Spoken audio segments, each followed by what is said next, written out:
Thank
you.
जय जय रामकृष्ण हरी.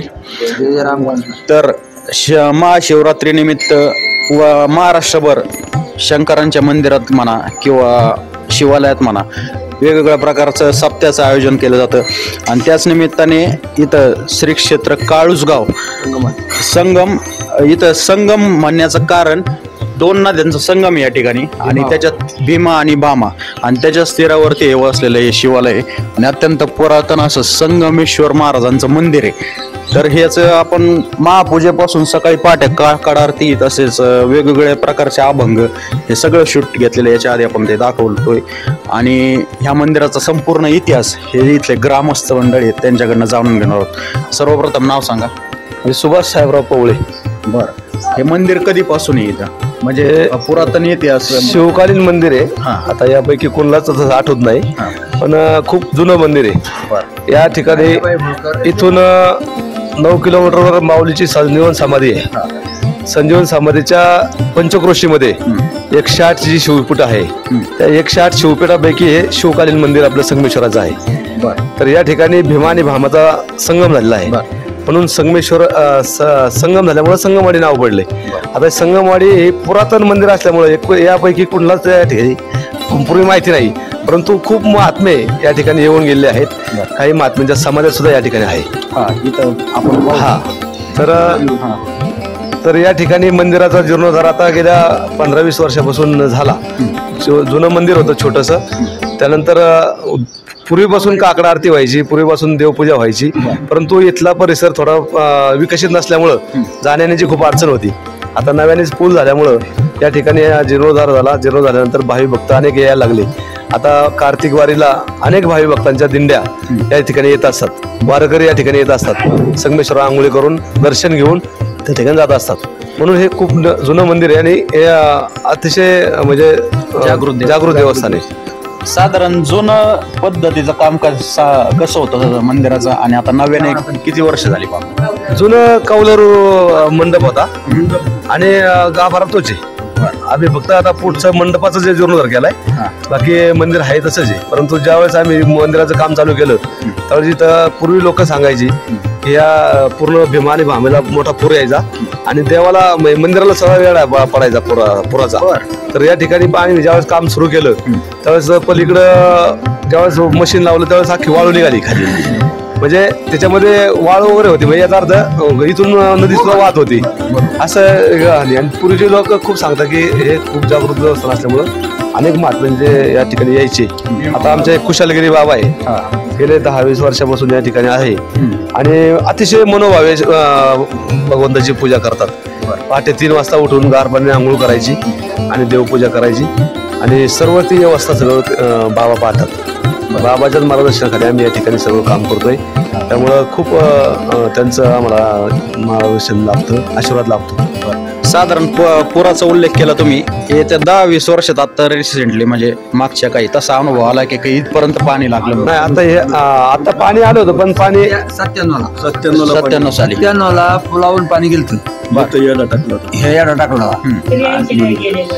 97ला गेलो, 83ला गेलो, नंतर 97ला गेलो. मंदिराला याला टाकलं होतं पाणी पूर्ण मंदिराला. आणि ही पुरातन कथा अशी आहे की ज्या टायमाला ज्ञानोबा रायांनी समाधी घेतली त्या टायमाला समजा वारकरी पूर्ण पंचकृषीमध्ये येऊन गेले, त्यामुळे इथे हे ती ज्ञानोबराचे पाऊल लागले तिथं समजा संतांचे. पूर्वेला मरकळ, नंतर पुण्यामध्ये सोमेश्वर, नंतर इंदुरीला इंदुरेश्वर, परत खेडला सिद्धेश्वर आणि चाकणला चक्रेश्वर, बरोबर आहे. आणि नंतर मग अशी पंचकृषी संतांनी केली. ज्या टायमाला ज्ञानोबा समाधी झाली, समाधी टायमाला ही पंचकृषी केली, ती आता सुद्धा पंचकृषी चालू आहे. आता पंचकृषी येऊन जाते अशी पूर्वची कथा आहे. म्हणजे दिंडी असे मार्गक्रमण करत 8 दिवसाचा 10 दिवसाचा त्यांचा परिक्रमा असतो पंचकृषी. आणि दोन्ही गावातली शिवालय देखील त्याच्यात समाविष्ट आहे. अहिल्याबाई होळकरांचा तुम्ही उल्लेख केला, त्याबद्दल काय? अहिल्याबाई होळकर आहे ना, त्या टायमाला हे हेमाडपंथी मंदिर बहुतेक शिवालय झाली मोठी शिवकालीन मंदिर. शेलगाव असो, पिंपळगाव असो, प्रत्येक ठिकाणी हे अहिल्याबाई होळकरच्या टायमाला ते घाट वगैरे बांधले. बरं, आणखीन काय माहिती? हे जे आहे ना भीमा महात्मामध्ये याचा खूप मोठा उल्लेख. काय म्हटले? भीमा महात्मा आहे ना, भीमा महात्मा ग्रंथ, बरं, त्याच्यामध्ये हा भीमा नदीचा खूप मोठा उल्लेख. सूर्यकुंड आहे, पुन्हा इथं ते नदीचे जे टाप होते शंकरांची झालेली, म्हणजे पूर्वी जी ख्याती होती ती त्याच्यावरूनच आम्ही सगळं जे तयार, म्हणजे त्याच्यावरून बरंचसा प्रख्याती होत गेली भीमा महात्मामुळेच खरी या मंदिराची. भीमा महात्मा त्याचा वरून जे भीमाशंकरापासून उगम पावली ना, ते पूर्ण इथपर्यंत इथं शेल ऋषी, पिंपळ ऋषी असा खूप मोठा उल्लेख आहे त्याचा भीमा महात्मामध्ये.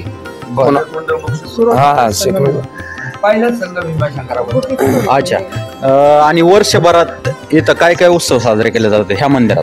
ह्या मंदिरात प्रत्येक पौर्णिमेला बाबा खूप मोठा सण साजरा, म्हणजे जेवण बिवण, काकडा विकडा, कीर्तन भजनाचा चालूच असतात, म्हणजे बंद नसतात. बरं. कंटिन्यू म्हणजे वर्षातून 4-5 वेळा तर तसं 12 महिने म्हणलं तरी चाललं तरी चालेल. बाबा हा प्रत्येक सोमवारी होतच, परंतु आणि बाबा दिवसातून 2 वेळा पूजा करतात. पूजा पाहण्यासारखी असते. म्हणजे पूजेचं शूटिंग मी घेतलेलं आहे ते सुद्धा आपण दाखवतोय. आणि आश्चर्य वाटण्यासारखी गोष्ट म्हणजे सूर्याची किरण डायरेक्ट पिंडीवरती पडतात. बर इकडं तर या मंदिराचे पुजारी हे महाराज आहेत आणि यांच्याकडनं आपण हे किती वर्षांपासून पूजा करतात किंवा कशा पद्धतीने ते इथं आले आणि त्याबद्दल सांगा. सगळ्यात पहिले नाव. सगळ्यात पहिलं म्हणजे श्रीक्षेत्र संगमेश्वर आहे. मग भीमा आणि भामा संगम. बर मग भामा सूर्याची मुलगी आहे. बर मग दिसायला ते मोहिनी रूप सुंदर दिसतोय. मग सूर्यदेव त्याच्यावर कामतोड झाला. बर मग तेव्हा त्यानं काय केली, जलरूप धारण केली. भामा जलरूप धारण केली. भामा नदी आहे. मग सूर्यदेव म्हणाला की मग कुठे गेली माझी मुलगी, कुठे गेली.